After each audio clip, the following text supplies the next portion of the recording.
Good morning and welcome to today's reflection. Our reading today is from Luke chapter 9, beginning to read at verse 51. As the time approached for him to be taken up to heaven, Jesus resolutely set out for Jerusalem, and he sent messengers on ahead who went into a Samaritan village to get things ready for him. But the people there did not welcome him, because he was heading for Jerusalem. When the disciples, James and John, saw this, they asked, "Lord, do you want us to call the fire down from heaven to destroy them?" But Jesus turned and rebuked them. Then he and his disciples went to another village. As they were walking along the road, a man said to him, "I will follow you wherever you go." Jesus replied, "Foxes have dens, and birds have nests, but the Son of Man has no place to lay his head." He said to another man, "Follow me." But he replied, "Lord, first let me go and bury my father." Jesus said to him, "Let the dead bury their own dead, but you go and proclaim the kingdom of God." Still another said, "I will follow you, Lord, but first let me go back and say goodbye to my family." Jesus replied, "No one who puts a hand to the plough and looks back is fit for service in the kingdom of God."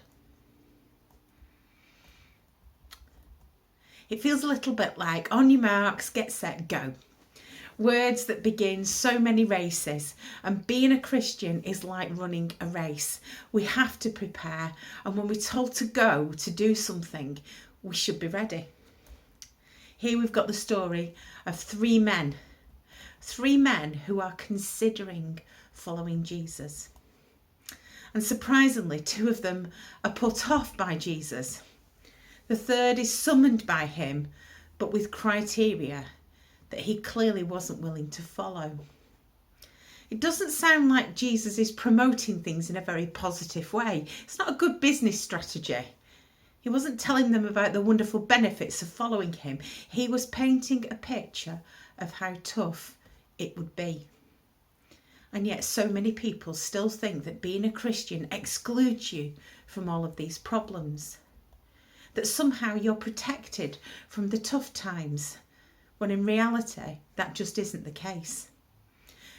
Jesus wasn't focusing on the adventure of discipleship and the opportunities that awaited the disciples to change the world and make the positive difference that would last for centuries. He didn't talk about the opportunities to perform miracles in his name and how travelling and networking would create so many possibilities for personal development. Instead, what Jesus does here is he paints a picture of discipleship that involves tough choices, of self-denial and a steep pathway. But a pathway, if chosen, is death and not life. Yet this isn't something that's openly talked about until we face those hardships. It isn't until we face those times that we get a chance to explain that we aren't excluded from hardships, but we aren't facing them alone. This is the criteria of the kingdom of God. It's about depth of discipleship, not just numbers of followers. It's more than bums on seats where churches are concerned. And at the moment, we've got this wonderful opportunity because they are not bums on seats in churches. People are exploring faith in their homes, like you, like me. But actually, this is a good chance for us to ask questions about our own discipleship, about what we believe and why we believe it. And Alpha is one of those courses that gives us the chance. So if you're interested in joining an Alpha course, please do drop us a message, because then we can let you have the code details. We're starting our next course next Tuesday, on Tuesday the 9th at 7:30, online, an hour each week over the next 6 weeks. And we will explore some of those things that we struggle with, because there are issues that need to be addressed in society. Times when there's an inequality or an injustice. And while we don't necessarily think we can make a huge difference, we can make a difference. Every single piece of people, every person that makes something, a campaign for more justice, for more equality, makes a difference. We're called to transform the unjust structures of society. We're called to challenge violence of every kind, pursuing peace and reconciliation. We don't have to look hard in the news for that. At the moment, the news is filled with that. But we also have to strive for the integrity of creation, sustaining and renewing life of the earth. Tomorrow is World Environment Day, and I am sure that Jesus would be rolling his eyes at the state of the planet that we call home. A few weeks ago, we all smiled at the sights of the world as the planet slowly began to heal itself and as countries went into lockdown, as people stopped travelling and pollution levels reduced, as waste levels reduced. And now we see contrasting images of litter rapidly reappearing on streets and beaches. And it fills me with so much sadness. Humankind has a lot to answer for. How quickly people forget to take care of our beautiful world.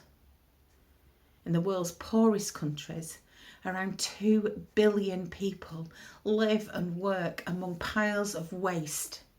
And sadly, so much of this is our waste, as our rubbish is sent to these places. If we wouldn't want to live in a polluted world where we have polluted watercourses, toxic fumes around us, disease and sickness, then why should we expect other people to do that for us as they tackle our waste? Our rubbish is causing people to die unnecessarily, causing birds and animals to suffer. In the book of Genesis, we read how God entrusted the world for us to look after. Not just the world, but everything in it. And we can make a difference. And we can set an example for others to follow. Every little bit different makes a huge difference when you put them together. So when Jesus challenged these 3 men about the cost of being a disciple, he also challenges us. Do we seriously take into consideration the cost it will be for us? Are we prepared to follow Jesus, whatever that cost is? Will we make a difference in the world around us? This passage calls us to seriously assess our priorities and where we find our security. God doesn't call us to be irresponsible. He doesn't want us to throw aside all of our earthly responsibilities in a way that may cause pain or hurt to others in the world.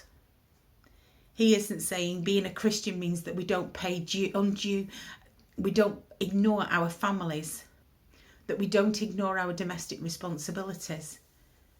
Ultimately, the message that Jesus brought was all about love. If we want to follow Jesus, we must be authentic in that, not being distracted, not looking back with regret, but giving our lives wholeheartedly to him. Ultimately, the cost of not following Jesus is greater. Jesus said, I have come so that you may have life in all its fullness. If we don't follow Jesus, we'll never know the fullness of life. And the cost of that is far more than the cost of obedience. Today we can make a difference, but not just for today, but for the future, for ourselves, for our families, for the generations of people that will follow after us.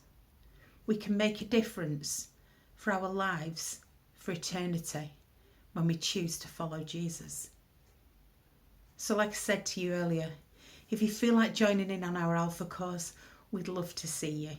Please do drop us a message and we'll get in touch with you. Thank you.